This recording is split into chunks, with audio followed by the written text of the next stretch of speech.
Hello everyone, नमस्कार दोस्तों। Welcome to true IAS and PCS. Continue करते हैं दोस्तों अपनी साइकोलॉजी की डिस्कशन को।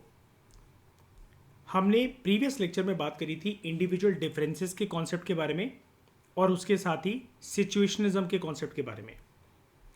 आज के लेक्चर में हम बात करेंगे कि इंसानों के अलग अलग जो साइकोलॉजिकल एट्रीब्यूट्स होते हैं उसको हम असेस कैसे कर सकते हैं। दोस्तों वर्ड पे ध्यान देना। यहाँ पर अगर साइकोलॉजी की बुक चाहती तो असेसमेंट की जगह लिखा जा सकता था एक वर्ड, मेजरमेंट। लेकिन जब बात दोस्तों साइकोलॉजिकल एट्रीब्यूट्स की होती है, साइकोलॉजिकल ट्रेड्स की होती है, क्वालिटीज़ की होती है, या इंसानों के कैरेक्टरिस्टिक्स की होती है, तब हम उन क्वालिटीज़ को मेजर नहीं कर सकते हैं। मेजरमेंट वर्ड कहाँ यूज़ होता है?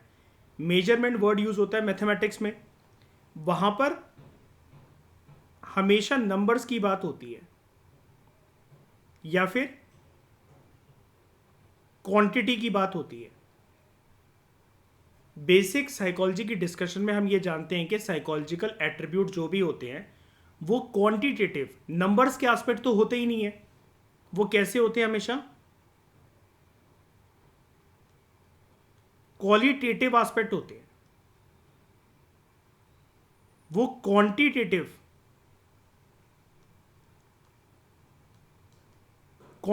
एस्पेक्ट नहीं होते हैं साइकोलॉजिकल एट्रीब्यूट्स, क्वालिटेटिव एस्पेक्ट्स होते हैं। एग्जाम्पल के तौर पर अगर मैं आपसे पूछूं कि आकांक्षा आप कितने ऑनेस्ट हो, रिया आप में इंटेग्रिटी कितनी है, वंशिका आपको कितना गुस्सा आता है, तो आकांक्षा मैं आपको ये तो बोलूंगा नहीं कि आपकी जो ऑनेस्टी है वो है 2 लीटर, रिया की इंटेग्रिटी है 5 किलो, वंशिका को गुस्सा आता है 15 सेंटीमीटर। ये पहले मुझे ये बताओ, ये जो मैं नंबर बोल रहा हूँ सही बोल रहा हूँ? अगर मैं तुम्हें बोलूँ कि तुम 4 किलो ऑनेस्ट हो, 4 किलो ईमानदारी है तुम्हारे अंदर, मेजर कर सकता हूँ उसको मैं? नहीं ना। मैं सिर्फ इसको ऐसे ही बोल सकता हूँ ना कि you are very honest, you are less honest, या फिर यू आर डिसऑनेस्ट। रिया की इंटेग्रिटी मोर है, लेस है, ओके ओके है। वंशिका के एंगर इश्यूज हद से ज्यादा है या कम है, या सिचुएशन के अकॉर्डिंग वो रिएक्ट करती है। ऐसे ही तो हम बोलेंगे ना प्रॉपर तरीके से। लेकिन फिर भी जब साइकोलॉजिस्ट के सामने ये वाली चीज आई कि देखो, अब ये समझना ये टॉपिक की इंपॉर्टेंस क्या है। मान लो कि आप एक काउंसलर हो, नॉर्मल किसी को करियर गाइडेंस दे रहे हो कि यार आपको 10th के बाद कौन सी स्ट्रीम लेनी चाहिए, आप किसी बच्चे को समझा रहे हो, या फिर 12th के बाद किसी बच्चे को आप ये समझा रहे हो कि भाई कॉलेज में तुम्हें ये ऑनर्स का कोर्स करना है, या बीए प्रोग्राम करना है, बीकॉम ऑनर्स करना है, साइकोलॉजी ऑनर्स करना है, और ऐसे ऐसे करके तुम्हारा करियर ये बन सकता है। किसी को आप जॉब के लिए गाइडेंस दे रहे हो, आप कोई भी काम कर रहे हो, मान लो आप काउंसलर हो, आप किसी की थेरेपी कर रहे हो तो आप क्लिनिकल साइकोलॉजिस्ट हो। आप किसी के जो रोज़मर्रा के जीवन में उसको कुछ इश्यूज फेस हो रहे हैं, family related, personal emotion related, story making related, तो आप साइकोलॉजिस्ट का काम कर रहे हो। या फिर आप किसी को दवाइयाँ दे रहे हो किसी के साइकोलॉजिकल डिसऑर्डर के लिए, तो आप साइकेट्रिस्ट हो। तो आप काउंसलर का काम कर लो, चाहे साइकोलॉजिस्ट का काम कर लो, चाहे क्लिनिकल साइकोलॉजिस्ट का काम कर लो, या फिर साइकेट्रिस्ट का काम कर लो। आप होगे, मैंने आपको पहले भी बताया था कि आप होते हो यहाँ पर इस सिचुएशन के अंदर एक थेरेपिस्ट। कुल मिलाकर अगर हम सबको बोलें तो आप सामने वाले को एक थेरेपी दे रहे हो, उसको उस असमंजस से, उस प्रॉब्लम से बाहर निकाल रहे हो, और सामने जो पर्सन परेशान है वो है आपका क्लाइंट। तो साइकोलॉजिस्ट के सामने, मतलब थेरेपिस्ट, अगर आप समझ गए होगे, मैं चाहे साइकोलॉजिस्ट बोलूँ तो उसके अंदर मेरा बोलने का मतलब यही रहेगा कि counsellor, clinical psychologist and psychiatrist. तो थेरेपिस्ट के सामने बहुत साल पहले साइकोलॉजी की फील्ड में एक असमंजस थी, एक चैलेंज था कि जैसे जो क्लाइंट मेरे पास फर्स्ट डे आया हुआ है या आई हुई है, वो अपने प्रॉब्लम्स, अपने दुखड़े मेरे सामने गा रहा है या गा रही है, लेकिन धीरे धीरे करते हुए जैसे जैसे वक्त आगे बीतेगा, और मान लो कि क्लाइंट को और मुझे बीइंग अ थेरेपिस्ट 3 महीने हो चुके हैं, तो उसके अंदर ऑब्वियस सी बात है मैंने उसको कुछ ऐसे सुझाव या उसके ऊपर कुछ ऐसी थेरेपी या उसको कुछ ऐसी दवाइयाँ तो दी होंगी ना कि जिसकी वजह से उसकी इम्प्रूवमेंट हो सके। अब सवाल ये उठता है कि अगर मुझे उसकी इम्प्रूवमेंट को पता लगाना है और क्लाइंट मुझसे खुद पूछे कि सर आपको मेरे अंदर कोई चेंजेस दिख रहे हैं, पहले से मैंने क्या इम्प्रूव करा है अपने आप को, मेरी प्रोग्रेस कहाँ तक पहुँची है, मुझे पहले से बेटर तो फील हो रहा है, लेकिन आपको क्या लगता है मैं कितने महीनों के अंदर या कितने सालों के अंदर या कितने हफ्तों के अंदर या कितने दिनों के अंदर कंप्लीट तरीके से ठीक हो जाऊंगा या हो जाऊंगी। तो मुझे अब उसके इम्प्रूवमेंट के लिए उसको आंसर देना है। एक क्लाइंट को भाई आंसर चाहिए मुझसे, मैं उसको ठीक करने में लगा हुआ हूँ, मैं उसका थेरेपिस्ट हूँ, सामने वाला पर्सन जो परेशान था पहले दिन 3 महीने हो गए उसको मेरे साथ, अब वो मुझसे आंसर मांग रहा है कि सर जी आपको क्या लगता है कितने टाइम में मेरी ये पूरी जो आदत है स्टोरी मेकिंग की, या फिर मुझे जो एंगर इश्यूज़ हैं, मेरा जो साइकोलॉजिकल डिसऑर्डर है, मुझे जो बिहेवियरल इश्यूज़ हैं, आपको क्या लगता है मैं कितने महीने में ठीक हो जाऊँगी या कितने महीने में मैं ठीक हो जाऊँगा, या कितना वक्त हमें और लगेगा। और आपने मेरे एंगर इश्यूज़ के अंदर, मेरे बिहेवियरल इश्यूज़ के अंदर, मेरे कॉग्निटिव इश्यूज़ के अंदर या मेरे डिसऑर्डर के अंदर कितनी इंप्रूवमेंट देखी है। अब मुझे उसको आंसर तो देना पड़ेगा, तो मैं उसको आंसर अब नंबर में तो दे नहीं सकता क्योंकि वो साइकोलॉजिकल एस्पेक्ट है। मैं उसको ये तो नहीं बोल सकता आपका जो बिहेवियर था अच्छा वाला, पहले वो 2 लीटर था, अब वो 8 लीटर हो गया है, जैसे ही वो 25 लीटर हो जाएगा हम इस थेरेपी को वाइंड अप कर देंगे, आप 25 लीटर के बाद कंप्लीटली ठीक हो जाओगे, कंप्लीटली ठीक हो जाओगे। साइकोलॉजिकल कैरेक्टरिस्टिक्स को, क्वालिटीज़ को मैं नंबर में तो नाप तोल के बता नहीं सकता। तो ये एक बहुत बड़ा चैलेंज था साइकोलॉजी की फील्ड में कि जब भी थेरेपिस्ट को क्लाइंट को आंसर देने हैं तो वो कौन से पैरामीटर्स का इस्तेमाल करके, या खुद को भी अगर एक थेरेपिस्ट क्लाइंट के जाने के बाद क्लिनिक से शाम को मैं क्लाइंट की एक इम्प्रूवमेंट स्कोर पर, रिपोर्ट कार्ड पर मैं उसकी एक काम कर रहा हूँ, तो मेरे पास कुछ आंकड़े तो होने चाहिए ना। मुझे खुद को बीइंग अ थेरेपिस्ट कैसे पता लगेगा कि क्लाइंट के अंदर कितनी इंप्रूवमेंट हुई है। तो वहां पर रोल आया साइकोलॉजिकल असेसमेंट का, कि साइकोलॉजिकल असेसमेंट के अंदर आकांक्षा मुझे बताओ कि कौन सा सब्जेक्ट इस्तेमाल करके हम कौन से डिसिप्लिन को साइकोलॉजी में मर्ज कर कर एक नंबर दे सकते हैं क्लाइंट की इंप्रूवमेंट स्कोर्स के लिए, या फिर वो और ज़्यादा अगर उसकी हालत बिगड़ रही है तो उसके स्कोर को बताने के लिए कौन से डिसिप्लिन का हम मेजरली यूज़ करें, बताओ यहाँ पर। साइकोलॉजी की फील्ड में साइकोलॉजिकल टेस्ट का तो इस्तेमाल करेंगे, लेकिन साइकोलॉजी की फील्ड में मैं कौन से सब्जेक्ट को लेकर आऊँ, कौन से डिसिप्लिन को लेकर आऊँ जिससे मैं क्लाइंट को एक सेटिस्फैक्ट्री आंसर दे सकूं आंकड़ों के बेसिस पर कि भैया तुम्हारे अंदर इतनी इंप्रूवमेंट हो गई है या इतना थेरेपी और बाकी है। नहीं, मैं डिसिप्लिन की बात कर रहा हूँ। ये साइंटिफिक मेथड कोई सब्जेक्ट होता है? साइकोलॉजी तो है ही है। स्टैटिस्टिक्स, मैंने बताया था ना, स्टैटिस्टिक्स का बहुत इस्तेमाल करा जाता है ना साइकोलॉजी की फील्ड में। ये रेंजेस वाली चीज़ भी इसमें आएगी कि जैसे मैं, देखो, परफेक्ट आंसर दो, मतलब अगर मैं अपना रोल अज्यूम करूँ कि मैं एक थेरेपिस्ट हूँ किसी का, मैं किसी को परफेक्ट आंसर तो वैसे भी नहीं दे सकता रिपोर्ट कार्ड बनाकर, क्योंकि जब बात साइकोलॉजिकल क्वालिटी की हो गई है तो यार मैं किसी को ऐसे थोड़ी ना बोलूँगा तुम 4 किलो सुंदर हो, तुम्हारे अंदर 5 किलोग्राम गुस्सा है, तुम 16 किलोमीटर जो है उतनी ऑनेस्टी है तुम्हारे अंदर। ये फालतू की बातें हैं, आपको भी सुन के भी अजीब लग रहा होगा कि ऐसे साइकोलॉजिकल क्वालिटीज़ को कोई कैसे ही बता सकता है। तो वहाँ पर रोल आता है स्टैटिस्टिक्स के सब्जेक्ट का, कि जहाँ पर आपने आकांक्षा बोला कि साइंटिफिक मेथड्स का अपन इस्तेमाल करते हैं, तो वहाँ पर स्टैटिस्टिक्स को इनकॉर्पोरेट कर कर हम फिर साइकोलॉजिकल एट्रीब्यूट्स के बारे में एक नापतोल कर सकते हैं और सामने वाले क्लाइंट को एक सेटिस्फैक्ट्री आंसर दे सकते हैं। चलो अगर हमें उसको आंसर देना भी नहीं है तो थेरेपिस्ट को एटलीस्ट ये पता रहेगा कि कितनी इम्प्रूवमेंट हो चुकी है और कितनी इम्प्रूवमेंट होना बाकी है।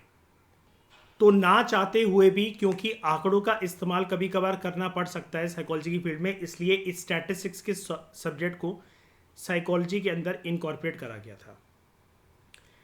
तो यहाँ पर राइटर आपसे पहले एक जनरल बात आपको बता रहे हैं कि जो भी साइकोलॉजिकल एट्रीब्यूट्स होते हैं वो बहुत ज़्यादा सिंपल फिनोमेना के अंदर इन्वॉल्व होते हैं। साइकोलॉजिकल एट्रीब्यूट्स मतलब मैंने आपको पहले ही बता दिया, आपकी ट्रेट्स, आपकी क्वालिटीज़, आपकी कैरेक्टरिस्टिक्स। तो बहुत सिंपल फिनोमेना क्या होता है, कुछ सिंपल इवेंट्स जो आपके रोज़मर्रा के जीवन होते हैं, कि एक इंसान को मेरे को ऐसा देखना है कि जब भी उसके सामने कोई एक स्टिमुलस होता है, स्टिमुलस का मतलब क्या होता है, स्टिमुलस मतलब कोई भी एक ऐसी सिचुएशन या कोई भी एक ऐसी कंडीशन या कोई भी एक ऐसा इवेंट या कोई भी एक ऐसा पर्सन जिसके कुछ भी करने से, सिचुएशन के प्रभाव होने से, उस कंडीशन के हावी होने से, उस इवेंट की उत्तेजना बढ़ने से और सामने वाले पर्सन के कुछ भी हरकत करने से मेरे ऊपर क्या उसका प्रभाव पड़ेगा। तो जब भी याद रखना स्टिमुलस की बात होती है तो स्टिमुलस का हमेशा एक आउटकम निकल कर आता है आर, इसको हम कहते हैं एस आर कनेक्शन। और ये आर क्या है, एस से तो स्टिमुलस है, आर है रिएक्शन।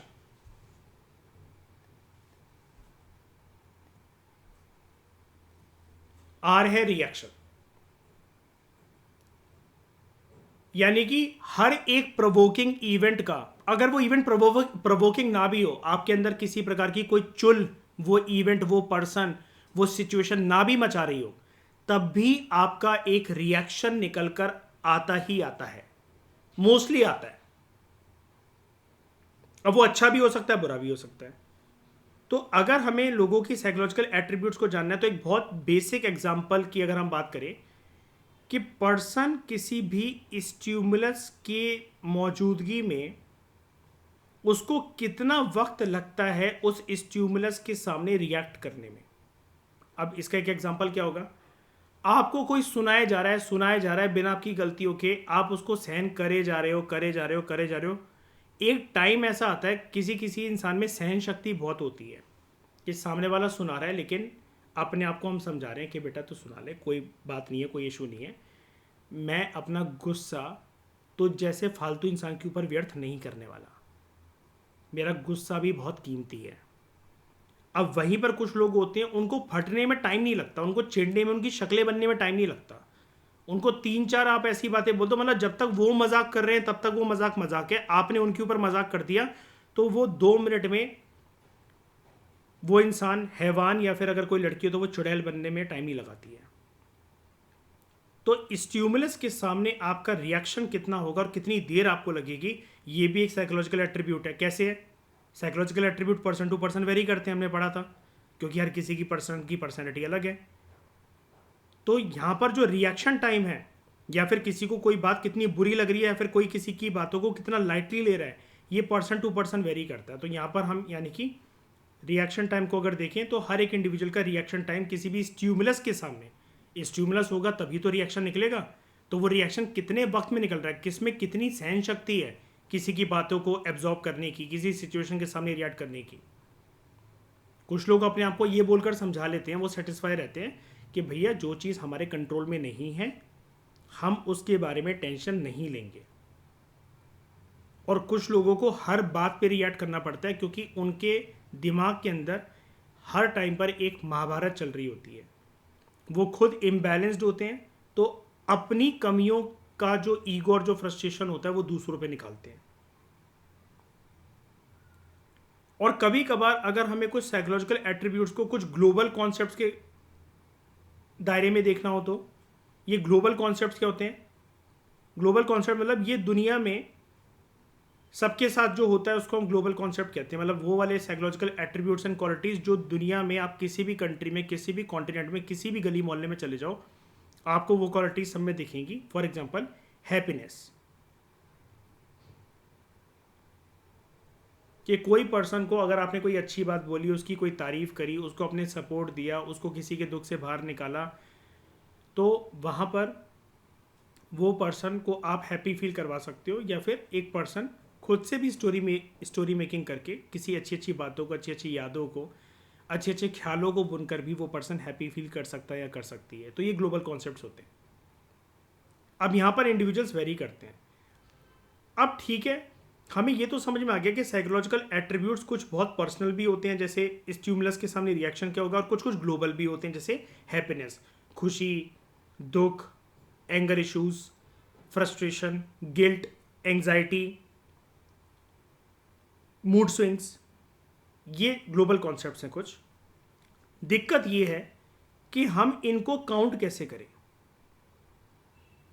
मैं किसी को ऐसा टैग कैसे दे दूं कि यार वो लड़की मुझे 4 लीटर खुश लग रही है आज, कल वो 3 लीटर खुश थी,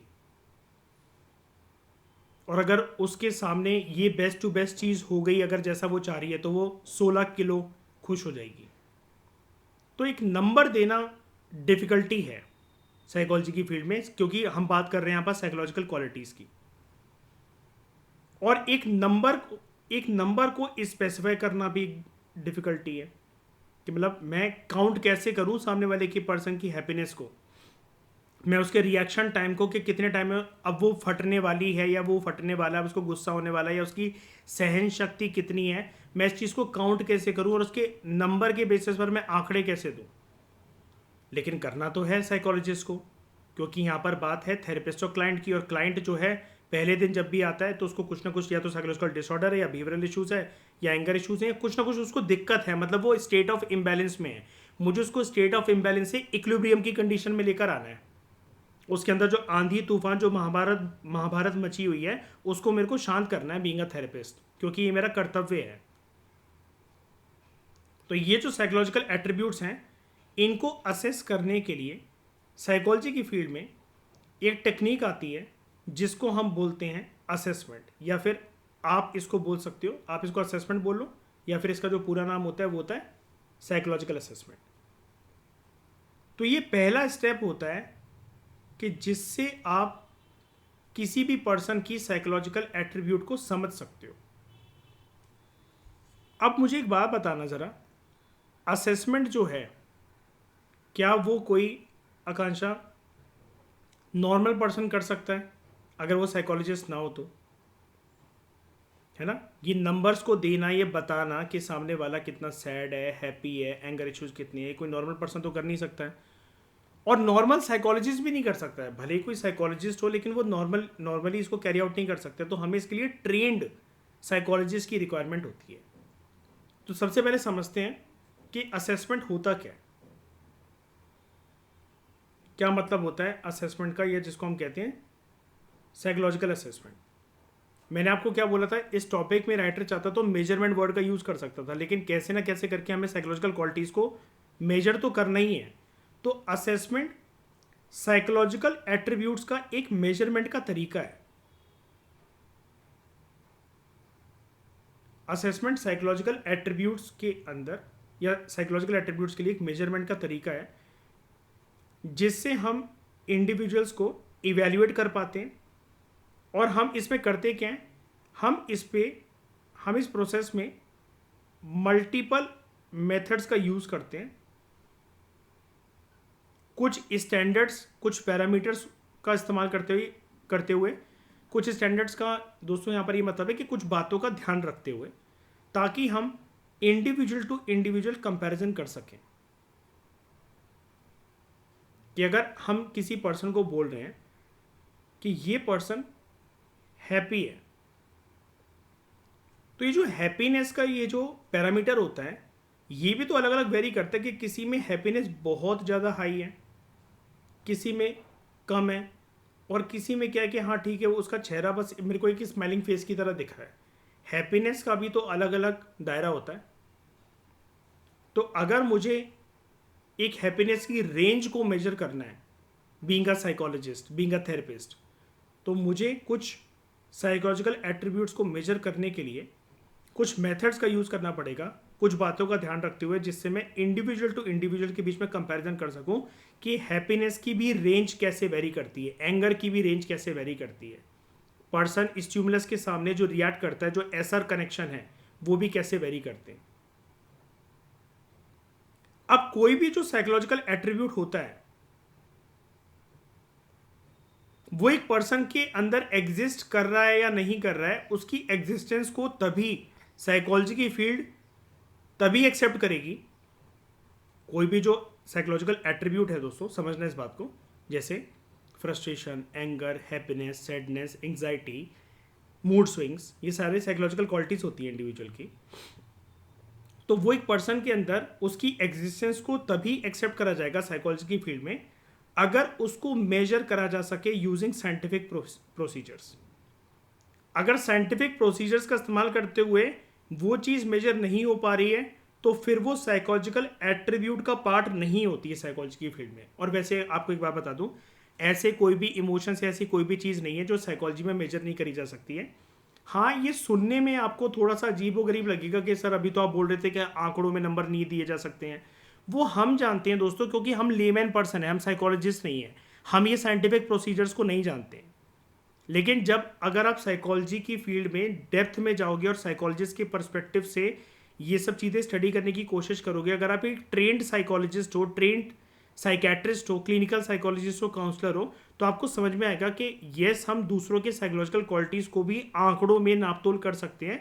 उसी चीज़ की तो ये ट्रेनिंग है, तभी तो हम उसको कहते हैं कि ये नॉर्मल पर्सन के या नॉर्मल साइकोलॉजिस्ट के बस की बात नहीं है कि किसी को साइकोलॉजिस्ट की डिग्री मिल गई तो वो किसी के भी ऊपर एक रिपोर्ट प्रिपेयर कर सकता है वो पर्सन। नहीं, इसके लिए ट्रेनिंग चाहिए होती है, स्पेशलाइज ट्रेनिंग चाहिए होती है, क्योंकि यहाँ पर हमें साइंटिफिक मेथड्स का, प्रोसीजर्स का यूज़ करना होता है। फॉर एग्जाम्पल, एक पर्सन है हरीश, हम उसको कह रहे हैं कि वो बहुत ज़्यादा डोमिनेटिंग नेचर का है, ठीक है। तो हम यहाँ पर हरीश के अंदर क्या ढूंढेंगे कि उसके अंदर एक डोमिनेंस की क्वालिटी तो है, लेकिन कितने हद तक वो डोमिनेटिंग नेचर का है। क्योंकि मैंने आपको जैसा कि बताया साइकोलॉजिकल एट्रीब्यूट्स में रेंजेस भी तो होती हैं। आप किसी को कह रहे हो वो खुश है, तो भाई कितना खुश है? क्या 32 इंच की टीवी फाड़कर हंस रहा है क्या वो, या फिर उसके चेहरे पे सिर्फ स्माइल आ रही है? क्या कुछ लोग जैसे फॉर्मेलिटी के लिए हंसते हैं, क्या वो ऐसे बिहेव कर रहा है, या फिर वो जेन्युइनली अंदर से खुश है, या फिर वो दिखावटी रूप पे खुश है? वो इसलिए खुश लग रहा है ताकि सामने वाले को बुरा ना लगे, इसलिए उसकी हंसी छूट रही है ताकि सामने वाले को हर्टिंग फील ना हो। तो यहाँ पर भी तो डिग्रीज चेंज होती हैं। अगर कोई डोमिनेटिंग नेचर का, तो किस हद तक डोमिनेटिंग नेचर का है? क्या वो अपनी बातों से सामने वाले को दबाता है, मार पीट कर दबाता है, या उसकी आंखें दिखाना ही काफ़ी हैं, या उसकी पर्सनैलिटी का ऑरा ऐसा है कि उसकी बातें मानने का मन कर जाता है किसी को, वो हावी हो जाता है किसी के भी ऊपर? क्या वो सत्ता में बैठा हुआ कोई पॉलिटिशियन है? क्या उसके पास पावर है, कोई अथॉरिटी है? तो किस वजह से और कितने हद तक वो डोमिनेटिंग नेचर का है, उसको हम कहते हैं डिग्री ढूंढनी ही होती है हमें साइकोलॉजिकल एट्रीब्यूट्स के अंदर। किस हद तक डिग्री, मतलब किस हद तक, किस रेंज तक? वेरी हाई, हाई, न्यूट्रल, लो, वेरी लो, ये डिग्रीज होती हैं। हम आगे चल के इसके बारे में पढ़ेंगे। 5 रेटिंग स्केल पर साइकोलॉजिकल क्वालिटीज और इमोशंस को मेजर करा जाता है। वेरी हाई, हाई, न्यूट्रल, लो, वेरी लो। हाँ,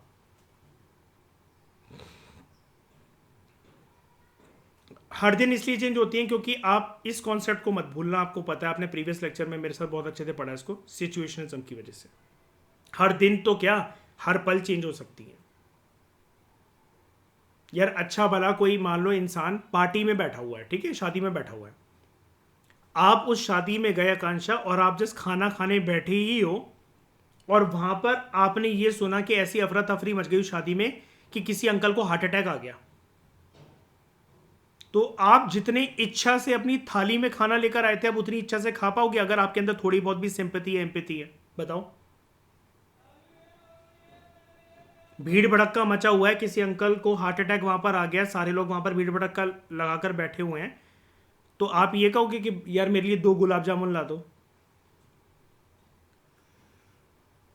सिचुएशन का प्रभाव पड़ गया ना, आसपास का एनवायरमेंट चेंज हो गया ना 2 मिनट में।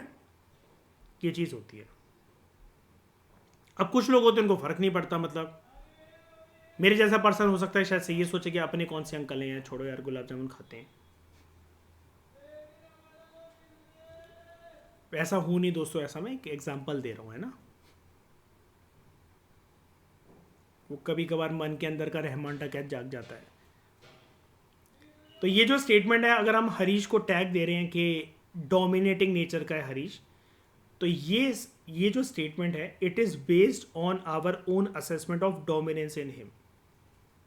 यानी कि जैसे हम कहते हैं नहीं, एक नॉर्मल आपने बात सुनी होगी कि किसी के ऊपर एक उंगली उठाओ तो 3 उंगलियां अपनी तरफ आ रही होती हैं, है ना। तो अगर आप किसी को ये टैग दे रहे हो यार ये तो बहुत डोमिनेटिंग नेचर का है, तो आपको कैसे पता वो डोमिनेटिंग नेचर का है? क्योंकि आपको अपनी खुद की असेसमेंट याद आ जाती है कि यार मैं इतना डोमिनेटिंग नेचर को तो नहीं हूँ, या फिर मेरे हिसाब से जो डोमिनेंस होना चाहिए वो इतना तो नहीं होना चाहिए।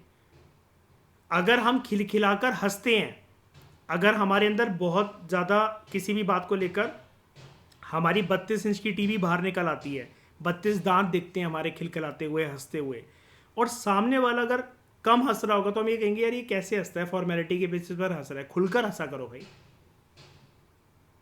और कुछ लोग जो बहुत कम हंसते होंगे और उनसे ज़्यादा अगर कोई सामने वाला हंस जाए तो वो कहते हैं यार ये पागल है, इसको हंसी बहुत आती है। तो हमेशा हम ना अपनी खुद की असेसमेंट करने के बाद ऐसी स्टेटमेंट दूसरों के बारे में क्लेम कर देते हैं, ठीक है। साइकोलॉजिस्ट लेकिन ऐसा नहीं करते। साइकोलॉजिस्ट कभी भी अपनी पर्सनल लाइफ को या अपने पर्सनल चीज़ों को समझने के बाद क्लाइंट के साथ उसको कंपेयर नहीं करते हैं, क्योंकि उनको प्रोफेशनल वे में बिहेव करना होता है। अब बात करते हैं साइकोलॉजिकल असेसमेंट कितने प्रकार की होती है। पहले मुझे बताओ साइकोलॉजिकल असेसमेंट समझ में आया? रिया, वंशिका, मयूर, आकांक्षा, ठीक है। साइकोलॉजिकल असेसमेंट दोस्तों दो प्रकार की होती है। एक होती है इनफॉर्मल असेसमेंट और दूसरी वाली होती है फॉर्मल असेसमेंट। तो आकांक्षा साइकोलॉजी की फील्ड में कौन सी वाली काम आती होगी साइकोलॉजिस्ट के लिए? इनफॉर्मल मतलब जैसे आपके और मेरे जैसे जो लोग किसी को भी मतलब टैग दे दें, कुछ भी कर दे किसी, है ना। फॉर्मल क्योंकि वहां पर साइंटिफिक प्रोसीजर्स यूज होते हैं। अपन जैसे लोग आकांक्षा अगर किसी को टैग देते हैं कि तुम तो बहुत सड़ू हो, तुम तो चिकना घड़ा हो, तुम तो बेशरम हो, तुम्हारे अंदर मूड स्विंग्स बहुत ज़्यादा हैं, तो हम क्या साइंटिफिक मेथड्स का इस्तेमाल करने के बाद पर्सन को ऐसा टैग देते हैं क्या? कभी साइकोलॉजिस्ट बोलेगा अपने क्लाइंट से ऐसा करके? वो ट्रेंड साइकोलॉजिस्ट होगा क्या कि तू तो चिकना खड़ा है, बेशरम है, तू तो बेशरम एक नंबर का? नहीं ना। तो फॉर्मल असेसमेंट जो होती है, जो साइंटिफिक प्रोसीजर्स के बेसिस पर प्रॉपर ट्रेनिंग के बाद जो होती है, एक तो वो ऑब्जेक्टिव होती है। ऑब्जेक्टिव मतलब कि आप बहुत सारे लोगों को नाप तोल सकते हो फॉर्मल असेसमेंट का इस्तेमाल करके, क्योंकि आपको वो range of emotions, range of qualities पता होंगी कि अगर पर्सन ऐसा बिहेव कर रहा है तो उसको ऐसा टैग देना है, साइकोलॉजिस्ट को पता होगा।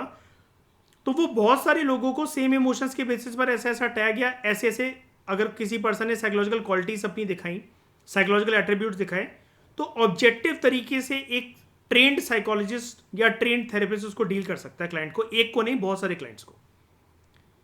दूसरी बात, ये स्टैंडर्डाइज्ड होती हैं, इनके प्रॉपर स्टैंडर्ड्स होते हैं, पैरामीटर होते हैं, आप इनको मुंह उठाकर कहीं भी यूज नहीं कर सकते हो। और इसका एक प्रॉपर ऑर्गेनाइज प्रोसीजर होता है कि ऐसा नहीं क्लाइंट पहले दिन आपको दुख तकलीफ सुनाने आया। आपको पता है कि कोई भी जो फॉर्मल चीज होती है वहां पर प्रोफेशनलिज्म को फॉलो करा जाता है ना। तो वो एक ऑब्जेक्टिव तरीका है, यानी कि आप बहुत सारे लोगों पे सेम टाइम पर उसको यूज कर सकते हो।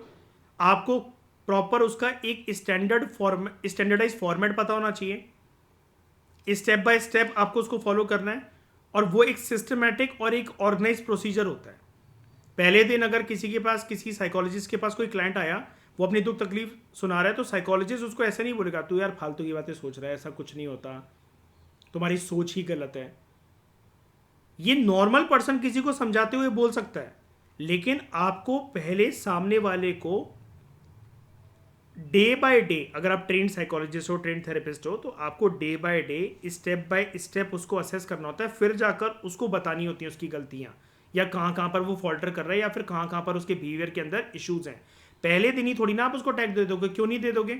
क्योंकि थेरेपिस्ट को कभी कभार क्लाइंट के साथ एक चीज में बहुत टाइम लग जाता है, एक रिश्ता बनाने में, और उस रिश्ते को हम साइकोलॉजी में कहते हैं रैपोर्ट फॉर्मेशन।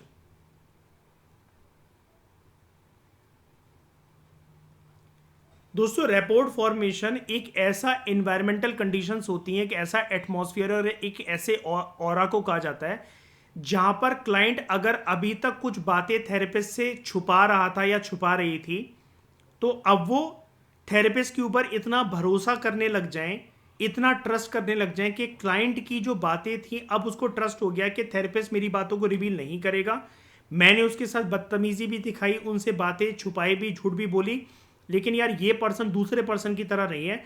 मैं इसको अपने जीवन का, या अभी तक मेरे माइंड में जो जो बातें चल रही थी, जो शर्मनाक बातें थी, जो मेरे घर वालों से रिलेटेड थी, जो मेरी पर्सनल लाइफ से रिलेटेड थी, मेरी गलतियों से रिलेटेड थी, अब मैं उसे अपने थेरेपिस्ट को खोलकर सब कुछ बताऊंगा या बताऊंगी।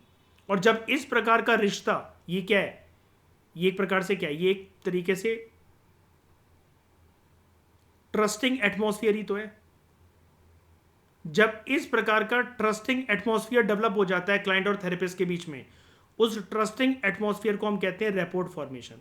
फिर क्लाइंट सारी बातें बता देता है थेरेपिस्ट को कि देखो मैम, देखो सर, ऐसा है, शुरू में ना मैंने देखो धोखा बहुत खाया, तो शुरू में जब मैं आपके पास आया था, आप तो फिर भी एक अनजान व्यक्ति थे, मैं अपने मन की बातें मैंने आपको बताई तो ज़रूर, लेकिन मैंने आपसे कुछ बातें छुपाई भी हैं, और इतना टाइम हमें हो गया, और मैं जानता हूँ कि आप मेरे ऊपर एक केस स्टडी बना रहे थे और मेरी एक डायरी राइटिंग एक मेंटेन कर रहे थे, मेरे ऊपर स्कोरिंग आप दे रहे थे, लेकिन कुछ बातें आपके लिए जानना ज़रूरी है जो मैंने आपसे छुपाई हैं।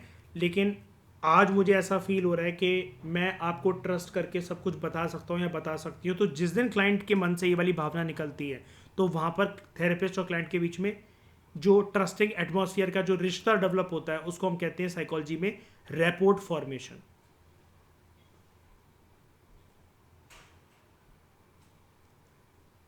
ठीक है। और रैपोर्ट फॉर्मेशन तो हम जीवन में साइकोलॉजिस्ट के साथ क्या, मतलब वैसे तो साइकोलॉजी का वर्ड है, लेकिन ये तो हम दूसरों के साथ भी करते हैं। आप पहले दिन ही यार आपको कोई एक अनजान व्यक्ति मिला, तो आप उसको सारी बातें अपनी थोड़ी ना बताने लग जाओगे, सारा पास, सारी चीज़ें, घर में क्या होता है, बाहर क्या होता है, मेरे घर वालों का नेचर कैसा है, मैंने अपने जीवन में क्या क्या गलतियां कर रखी हैं, आप उसको सब कुछ पूरा भंडार खुल के थोड़ी ना रख दोगे। हमेशा हमें अपने दिल की गहरी बात बताने के लिए एक यकीन होना चाहिए कि ये पर्सन मेरी ये वाली बात यहाँ से वहाँ नहीं करेगा, या फिर ये वाली बात हम दोनों तक ही रहेगी, या फिर ये वो एक ऐसा पर्सन है कि जिसको हम अपनी सारी बातें बता सकते हैं। ये तो हम लाइफ में भी करते हैं। हाँ जी आकांक्षा।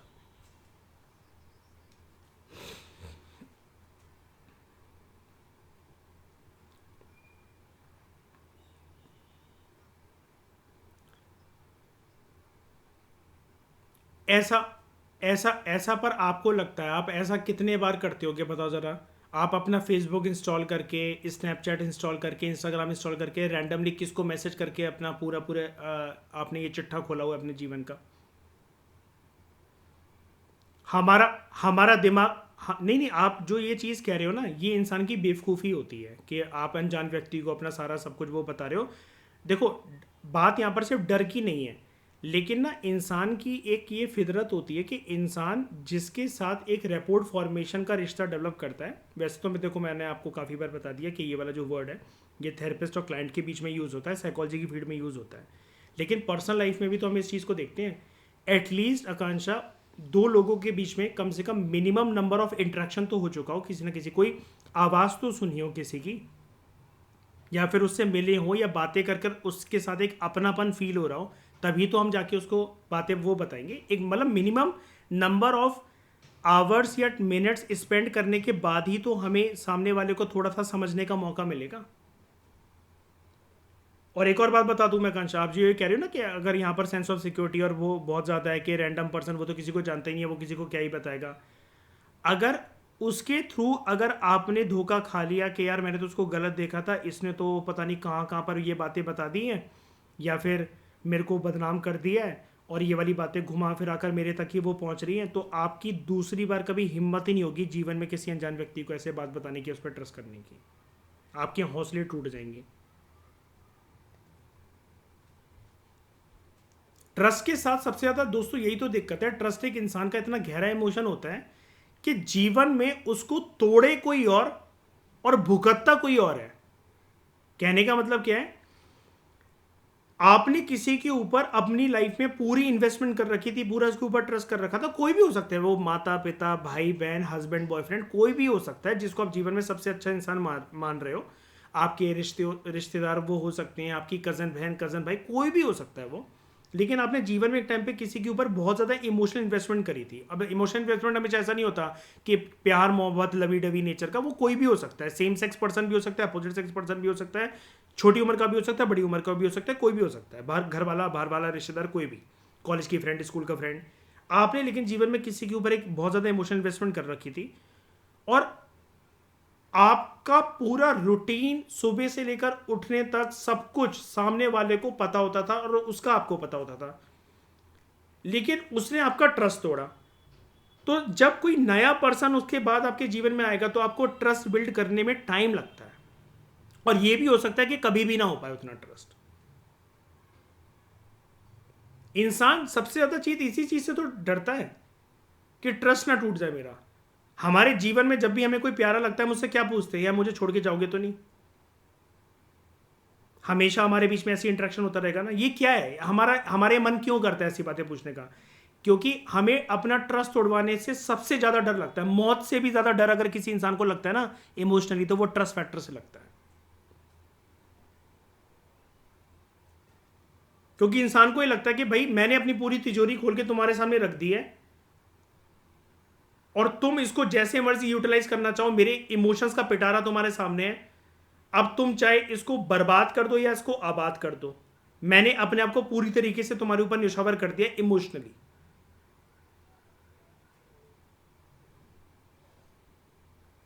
तो ऑन द अदर हैंड जो इनफॉर्मल असेसमेंट है,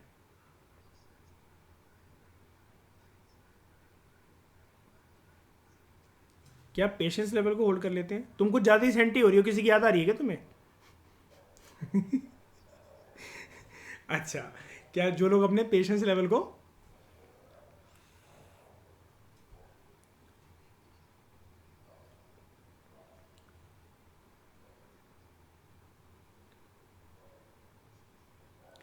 हाँ, इमोशंस को जैसे अगर किसी ने होल्ड करके रखा हुआ है ना, तो देखो दो तीन प्रकार के पर्सन होते हैं। इसमें भी साइकोलॉजी ये कहती है कि कई लोगों को ये लगता है कि यार इस इमोशन को सही टाइम पर हम दिखाएंगे।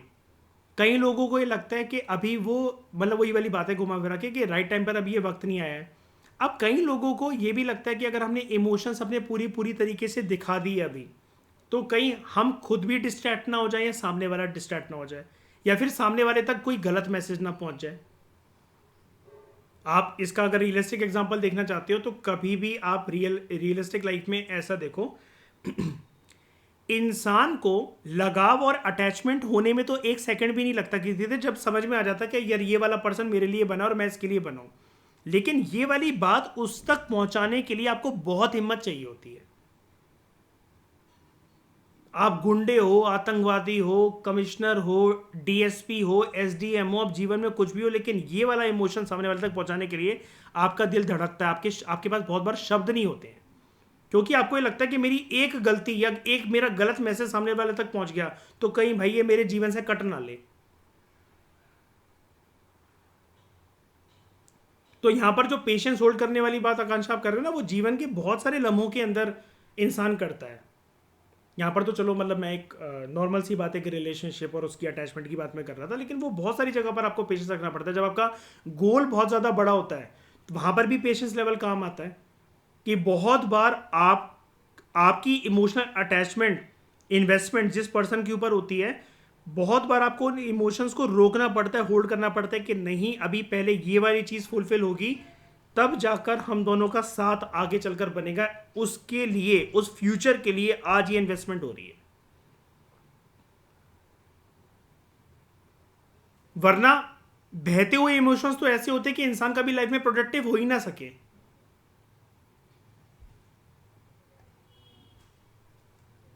फिर इंसान तो एक बहती हवा के साथ मतलब जाता रहा कि जीवन जहां लेकर चल रहा है, सब कुछ यार जो लिखा होगा वो पर्सन मिल जाएगा, नहीं लिखा होगा तो नहीं मिलेगा, ये फालतू की बातें होती है सब। तो इनफॉर्मल असेसमेंट जो है, it varies from case to case and from one person to another, one assessor to another. ये यानी कि इनफॉर्मल असेसमेंट, जैसे मतलब मान लो हम किसी को, इनफॉर्मल असेसमेंट का अगर मैं आपको बताऊं मतलब, तो हम किसी को जैसे जज करते हैं, तो ये case to case and from one assessor to another assessor vary करता है। यानी कि जो आपको असेस कर रहा है या जिसके ऊपर आप अपनी असेसमेंट कर रहे हो, इनफॉर्मल तरीके से कर रहे हो, you are not using scientific procedures. This informal assessment is not objective, it is not standardise, it is not organised. तो यहां पर पर्सन टू पर्सन, और जो आपके ऊपर असेसमेंट कर रहा है, जो भी साइकोलॉजिस्ट है, साइकेट्रिस्ट है, लेकिन वो ट्रेंड नहीं है, असेसमेंट करने में ट्रेंड नहीं है, तो वो केस टू केस और असेसर टू असेसर वेरी करता है। तो यहां पर जैसे ही ऑब्जेक्टिव था, ऑब्जेक्टिव मतलब बहुत सारे लोगों के लिए एक साथ यूज करा जा सकता था, लेकिन this informal assessment is open to subjective interpretations. Subjective interpretations कैसे? आपको कोई एक हरकत करते हुए देख रहा है मान लो, तो वो आपको बोलेगा कितना बदतमीज है, ये तो एक नंबर का चिकना खड़ा है। लेकिन जो आपको समझ रहा होगा वो ये बोलेगा यार आप इसको गलत समझ रहे हो, उसकी मानसिक स्थिति को तो पहले समझो, आप ह्यूमन इमोशंस तो समझो उसके।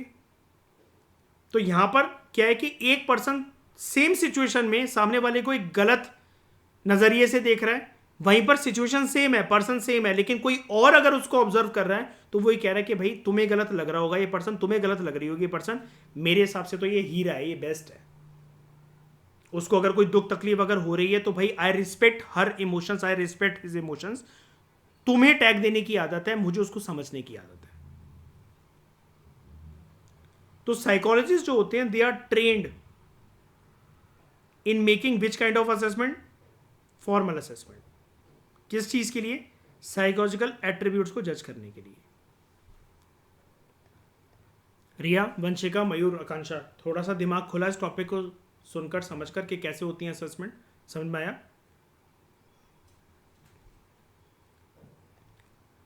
इनफॉर्मल असेसमेंट वंशिका आप कह सकते हो, देखो गैस बेस्ड ठीक है, लेकिन ये ऐसे होता है कि जैसे हमने किसी को कुछ देख लिया, कोई भी एक सिचुएशन में किसी को देख लिया या किसी को रिएक्ट करते हुए देख लिया, तो हम ना अपने खुद के अनुमान के बेसिस पर, जैसा हमारा दिमाग चल रहा है हम उसके बेसिस पर उसको टैग देने लगे। हम किसी को समझ नहीं रहे हैं, डेप्थ में उसका बैकग्राउंड नहीं जान रहे हैं, हम कुछ भी नहीं जान रहे हैं। साइकोलॉजिस्ट फॉर्मल असेसमेंट का जब इस्तेमाल करते हैं ना तो वो एकदम से ऐसे कंक्लूजन पे नहीं आते हैं, लेकिन जब एकदम से हम कंक्लूजन पर आते हैं वंशिका, तो वो एक इनफॉर्मल असेसमेंट होती है। कि आप जैसे मतलब मान लो वंशिका कि आप किसी की बहुत ज़्यादा इज्जत करते हो, उसने फ़ोन उठाकर तुम्हारे ऊपर, आपने कुछ भी नहीं बोला उससे, लेकिन उसने फ़ोन उठाकर तुम्हारे ऊपर चिल्ला दिया। अब तुम चिढ़कर बैठ गए, इससे तो मैंने कभी बात नहीं करनी है, इसको तो आज ही मैं ब्लॉक करूंगी, इसकी हिम्मत कैसे हुई ऐसा वो करने की। तो आप 2 मिनट में मतलब रिएक्ट करने लगे। ये है इनफॉर्मल असेसमेंट। फॉर्मल असेसमेंट यहाँ पर क्या होगी, मतलब होती तो वो साइंटिफिक प्रोसीजर्स के बेसिस पर है, लेकिन यहाँ पर आप एक बार ही सोचो तो कि यार मैंने तो अभी उससे कुछ ऐसी बात करी नहीं थी, क्या हो गया है, क्या किसी और का गुस्सा उसका मेरे ऊपर निकला, या बैकग्राउंड में कुछ उसका चल रहा होगा क्या। तो दोबारा से थोड़ी देर के बाद उसको टाइम दो कि जब फ्री होगी मेरे को कॉल करना, एक बार ही बताना ऐसा क्या हो गया, तुम एकदम से क्यों चिल्ला पड़े। तो ये होता है बातों को सॉल्व करना, रिश्ते बचाना, और एक तरीके से फॉर्मल तरीके से आपने किसी के साइकोलॉजिकल एट्रीब्यूट्स को समझा, उसकी रिस्पेक्ट करी। ये नहीं कि सामने वाला रिएक्ट कर गया तो हम ईगो पे ले गए उसको कि मैं तो कुछ बोले नहीं था, ये बेफालतू में किसी और का गुस्सा मेरे ऊपर निकाल रहा है या निकाल रही है, मेरी क्या गलती इसमें, बड़ा है अपने आप को बनने वाला, बड़ी है अपने आप को बनने वाली। तो वो होती है इनफॉर्मल असेसमेंट।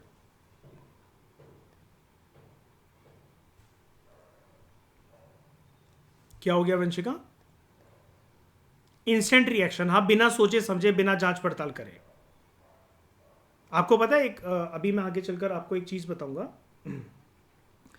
साइकोलॉजिस्ट के साथ ऐसा भी होता है, मैंने पहले भी बताया था साइकोलॉजी के डिस्कशन में, बहुत बार ना कोई जो क्लाइंट होता है, जैसे कोई लड़की आई, तो वो साइकोलॉजिस्ट को एक कंफर्टेबल एटमॉस्फेयर देने की कोशिश कर रहा है, और यहाँ पर साइकोलॉजिस्ट को एक ना अपना धर्म फॉलो करना पड़ता है। साइकोलॉजिस्ट को एक धर्म फॉलो करना पड़ता है, उस धर्म को हम लोग कहते हैं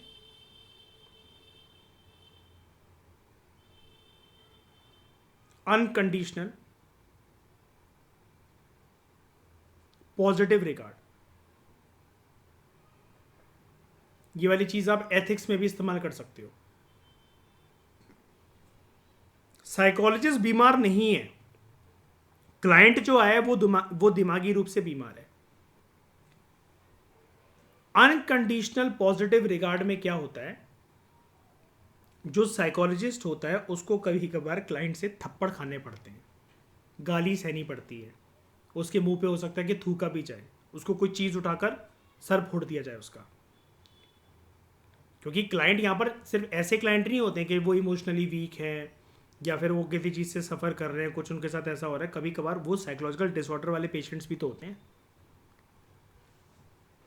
तो जब तक वो रैपोर्ट फॉर्मेशन नहीं कर पा रहे हैं तब तक क्लाइंट कैसे भी बिहेव कर सकता है एक थेरेपिस्ट के साथ, कुछ भी कर सकता है उसका। एक क्लाइंट है, थेरेपिस्ट के पास चलिए हंटर लेके और सूत डाला उसको। अब अपन जैसे लोग होंगे तो अपन क्या करेंगे, चोटी पकड़ के उसको 360 डिग्री घुमा देंगे कि बिना बात के कैसे हाथ उठा रही है मेरे ऊपर। लेकिन यहाँ पर जो ट्रेंड साइकोलॉजिस्ट ये जो होते हैं, दे शो अ धर्म, उनका ये धर्म होता है अनकंडीशनल पॉजिटिव रिगार्ड, कि तुम मेरे साथ जैसा मर्जी बिहेव करो, obviously I will protect my self, लेकिन इस प्रोटेक्शन में I will not harm you. या तुमने मुझे गाली दी, अब जैसे नॉर्मल पर्सन कोई किसी को गाली दे देता है, यार मैं आपको फ़ोन करके ना गंदी गंदी गालियाँ देने लगूँ, तो आप भी कहोगे कि सर अपनी मान मर्यादा में रहो, हमने ऐसा क्या करा है जो आप ऐसे अब शब्दों का प्रयोग कर रहे हो आप। तो ये क्योंकि हम लोगों के साथ ऐसा है, क्योंकि हम लोग ना अपने पे बात ले जा रहे हैं। साइकोलॉजिस्ट अपने पे बात नहीं लेते हैं कभी भी। ट्रेंड साइकोलॉजिस्ट अगर कोई होंगे तो, भारत के साइकोलॉजिस्ट पे तो इस चीज़ के लिए बिलीव भी नहीं करा जा सकता है। अनकंडीशनल पॉजिटिव रिगार्ड में ये चीज़ होती है कि क्लाइंट अगर परेशान है, वो कुछ भी बक रहा है, कुछ भी बक रही है, गाली गलौज, मारना पीटना, कोई चीज़ उठाकर मार दी, सर फट गया साइकोलॉजिस्ट का, लेकिन फिर भी वो उतने अच्छे तरीके से उसको ठीक करेगा, क्योंकि साइकोलॉजिस्ट को ये चीज़ पता है बीमार मैं नहीं हूँ, बीमार वो है, और मुझे उसको इस दुख तकलीफ से बाहर निकालना है, उसका ये वाला डिसऑर्डर ठीक करना है। और ये वाली फीलिंग जो होती है, ये सिंपैथी से भी बड़ी होती है। सिंपैथी में तो क्या होता है कि आपकी एक पिटी फीलिंग होती है, हाँ जी मैं समझता हूँ, मैं आपको ठीक करूँगा, मैं आपको ठीक करूँगा, मैं कहीं जाऊँगा नहीं, डोंट वरी, ऐसा वो करके। लेकिन यहाँ पर तो बेचारे पिट भी जाते हैं, गालियाँ खा लेते हैं, फिर भी देखो ह्यूमन्स हैं तो बुरा तो लगता होगा, लेकिन वो अपने प्रोफेशनल लाइफ को परस्यू करते हैं ना, बात ये है। पर्सनल लाइफ में हो सकता है साइकोलॉजिस्ट अगर इसकी बीवी इसको अंटर से मारे तो दोबारा वो मारने लगे अंटर से उसको, लेकिन यहाँ पर क्लाइंट आया है या क्लाइंट आई है तो वो कुछ भी कर रहे हैं अगर ऐसा कुछ हरकतें, तो ये अपने आप को डिफेंड जरूर करते हैं सामने वाले के बिहेवियर और उसकी उत्तेजना को देखते हुए, या इनको कितना हार्म पहुंच सकता है, लेकिन बदले में उसके ऊपर हाथ नहीं उठाते या कभी उसे अपशब्द नहीं बोलेंगे जिससे क्लाइंट की और हालत बिगड़ जाए या फिर वो रैपोर्ट फॉर्मेशन की स्थिति में ना आ पाए। हम इसको पढ़ेंगे आगे चलकर। अब दोस्तों क्लास 12 की एनसीईआरटी में ना जैसे चैप्टर नंबर 9 है डेवलपिंग साइकोलॉजिकल स्किल्स, ये वाला चैप्टर प्रॉपर तरीके से साइकेट्रिस्ट साइकोलॉजिस्ट के पर्सपेक्टिव से लिखा गया कि उनके अंदर क्या क्या क्वालिटीज़ होनी चाहिए, कि अगर एक इफेक्टिव साइकोलॉजिस्ट है तो उसके अंदर आपको क्या क्या चीज़ें दिखेंगी, जनरल स्किल्स क्या होती हैं उसकी, ठीक है, और उसके पास क्या क्या एबिलिटीज़ वगैरह होनी चाहिए। तो इस चैप्टर में आपको ये जो अनकंडीशनल पॉजिटिव रिगार्ड या और भी जो क्वालिटीज़ होती हैं साइकोलॉजिस्ट के पास, तो वो उसके पास स्पीकिंग स्किल्स और ये सब करके ये क्या क्या क्वालिटीज़ उसके पास होनी चाहिए, उसकी बॉडी लैंग्वेज कैसी होनी चाहिए, ये सारी चीज़ें हम इस चैप्टर में, ये जो 9 चैप्टर आएगा तब हम उसमें पढ़ेंगे इसको।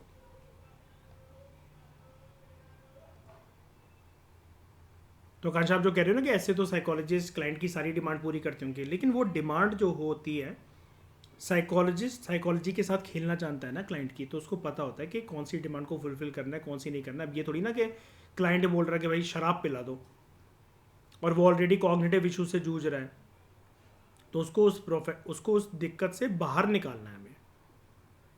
ये थोड़ी ना वो कुछ भी माने, वो उसका कोई प्यार करता हुआ उसको कोई पति या उसका पिताजी या उसका भाई थोड़ी है कि जो सारी डिमांड उसकी फुलफिल कर देगा या उसको बहुत ज़्यादा प्यार है उससे। वो उसको ठीक करने के लिए सारे उसके एक्शंस होते हैं उसको ठीक करने के लिए होते हैं अपने क्लाइंट को। अच्छा, इसमें एक बहुत अच्छी चीज़ एक और आती है कि साइकोलॉजिस्ट को एक और धर्म फॉलो करना पड़ता है। हम आगे चल के पढ़ेंगे, वो जो 9 चैप्टर मैंने आपको दिखाया उसमें भी हम इसके बारे में बात करेंगे, और बीच बीच में भी बात होती है कि ये जो साइकोलॉजिस्ट होते हैं, साइकोलॉजिस्ट को कभी भी ऐसा नहीं करना चाहिए कि थेरेपी अगर हो गई है कंप्लीट, जैसे मतलब मान लो कि मैं एक थेरेपिस्ट हूँ और बड़ी सुंदर क्यारा आडवाणी टाइप की एक बंदी मेरे पास आ रखी है और वो साइकोलॉजिकल डिसऑर्डर से जूझ रही थी, मैंने उसको ठीक करा, उसकी परेशानियों से बाहर निकाला। अब वो प्रॉपर तरीके से जैसा एक नॉर्मल ह्यूमन बीइंग होता है विदाउट एनी दुख तकलीफ, और दुख तकलीफ तो चलो होती रहती है, लेकिन विदाउट एनी साइकोलॉजिकल डिसऑर्डर, उसको मैंने प्रॉपर तरीके से ठीक कर दिया। लेकिन ठीक करने के बाद मैं उससे ये कह रहा हूँ कि देखो तुम्हारे जीवन में परिवर्तन तो मैं ही लेकर आया, अभी तक तुम्हारा जीवन मीनिंगलेस था, अब बेटा तुम्हें मुझसे करनी पड़ेगी शादी। तो यहाँ पर यह भी होता है कि साइकोलॉजिस्ट कभी कभार भावनाओं में बहकर क्लाइंट के साथ खिलवाड़ ना करे, या फिर उसको अपने ऐसा ना करे कि क्लाइंट को प्रोमिसेस में फंसा ले कि देखो तुम्हारे जीवन में मैं ही एक अवतार बनकर आया था और मैंने तुम्हें इस दुख तकलीफ से बाहर निकाला, वरना तुम्हारा तो पूरा जीवन मीनिंगलेस हो जाता, और मुझे ऐसा लगता है कि हम दोनों एक दूसरे के लिए बने हुए, तो तुम्हें अब मुझसे शादी करनी पड़ेगी। हम पढ़ेंगे इसके बारे में, वो भी बहुत मज़ेदार चीज़ है। उसको छोड़ देना होता है फिर साइकोलॉजिस्ट को कि ठीक है अब भाई तुम्हें मैंने ठीक कर दिया, अब तुम जाओ, तुम थी भाई एक हूर की परी, लेकिन सेल्फ कंट्रोल करके उसको छोड़ना पड़ता है कि जाओ।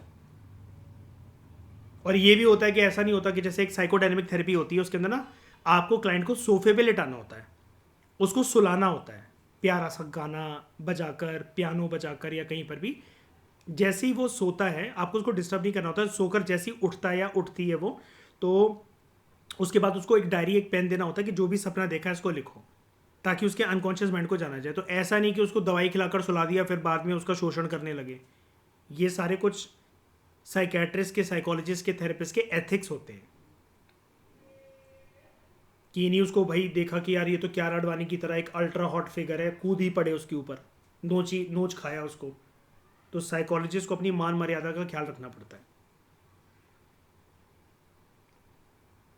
तो दोस्तों आगे इसमें ये बोला जा रहा है, एक बार अगर असेसमेंट हो जाती है, हरीश का एग्जांपल ले लेते हैं, हरीश के ऊपर एक बार असेसमेंट हो गई, हमें हरीश के बारे में फिर इंफॉर्मेशन पता लग गई, फॉर्मल असेसमेंट हो गई उसके ऊपर, फॉर्मल असेसमेंट ही तो बेस्ट होती है। तो हम हरीश का जो बिहेवियर है वो फिर प्रेडिक्ट कर सकते हैं नियर फ्यूचर में। तो हम ये देख सकते हैं कि हरीश का अगर एक डोमिनेटिंग बिहेवियर है, तो अगर उसको किसी टीम का एक लीडर बनने का चांस दिया जाए, उसको एक किसी टीम को लीड करने का चांस दिया जाए, तो हरीश के करंट बिहेवियर, डोमिनेटिंग बिहेवियर को देखते हुए हम ये प्रेडिक्ट कर सकते हैं कि हरीश उस ग्रुप में टीम लीडर की तरह एक अथॉरिटेरियन फिगर की तरह बिहेव करेगा।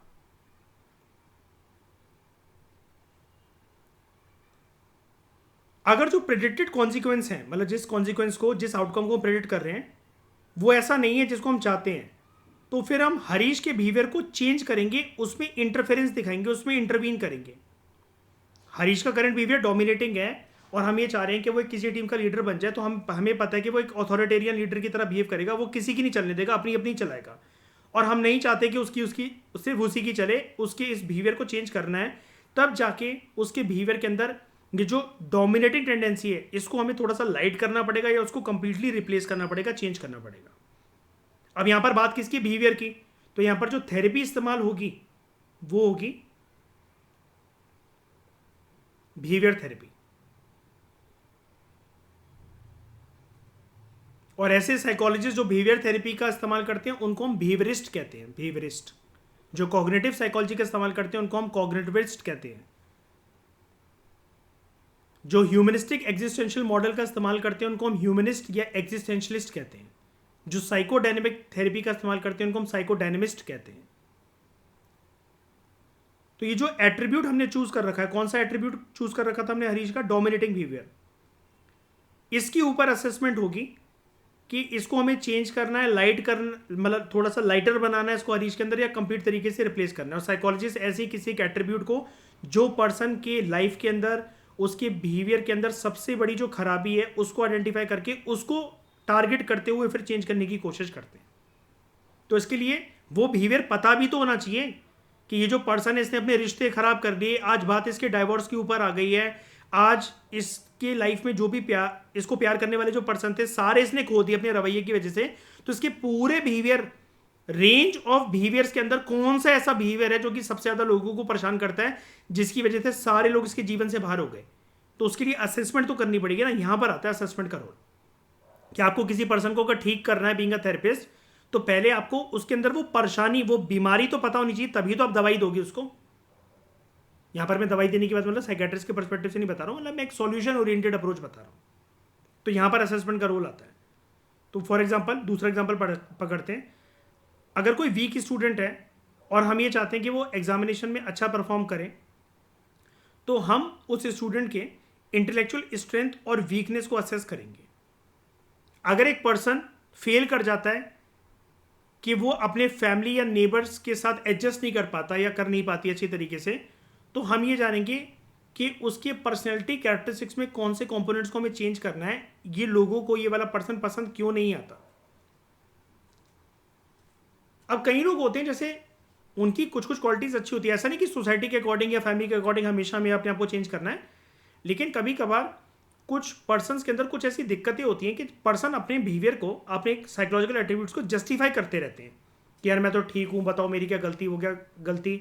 लेकिन ये वाली चीज़ थेरेपिस्ट को अच्छे से समझ में आ सकती है कि उस पर्सन के अंदर सच में वो चीज़ जो बिहेवियर है उसका वो गलती है, वो दिक्कत है जिसकी वजह से वो फैमिली और नेबरहुड के अंदर आस पड़ोस के लोग जो है उससे नफरत करते हैं, उसके अंदर वो एडजस्ट नहीं कर पाता। या फिर पर्सन को ये समझाना कि तुम अपनी जगह पर ठीक हो, अपने इस बिहेवियर को कभी चेंज मत करना। जैसे कुछ लोग होते हैं मुंहफट होते हैं, वो अपने मन के अंदर फालतू की बातें नहीं रखते, वो उनके जो मुंह में आता है वो कह देते हैं, क्योंकि ऐसे लोग दिल के बहुत साफ होते हैं। तो ऐसे लोग किसी को अगर कुछ समझा भी रहे हैं और बातें अगर गलत भी, उनको पता है कि सामने वाले को गलत लगेंगी, बुरी लगेंगी, लेकिन फिर भी वो बोल देते हैं क्योंकि वो अपने मन के अंदर कोई मलाल नहीं रखना चाहते। अब ऐसे लोग ना दूसरों को बहुत पसंद नहीं आते बहुत ज़्यादा।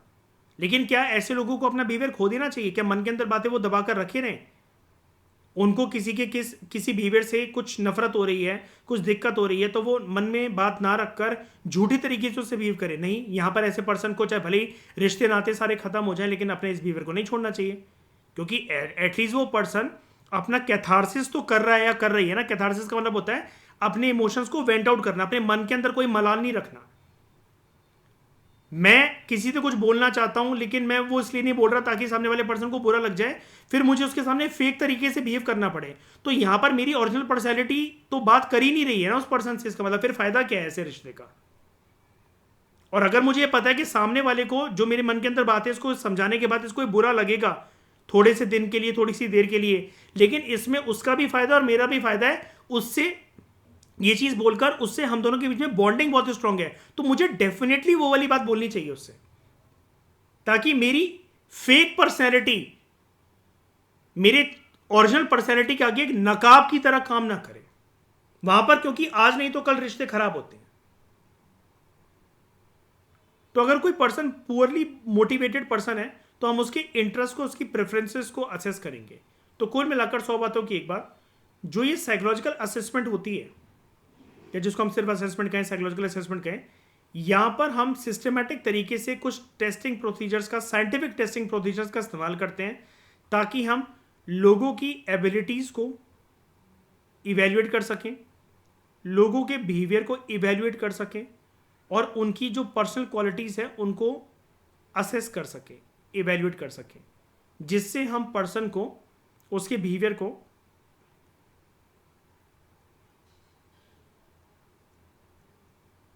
एक राइट ट्रैक पर लेकर आ सकें।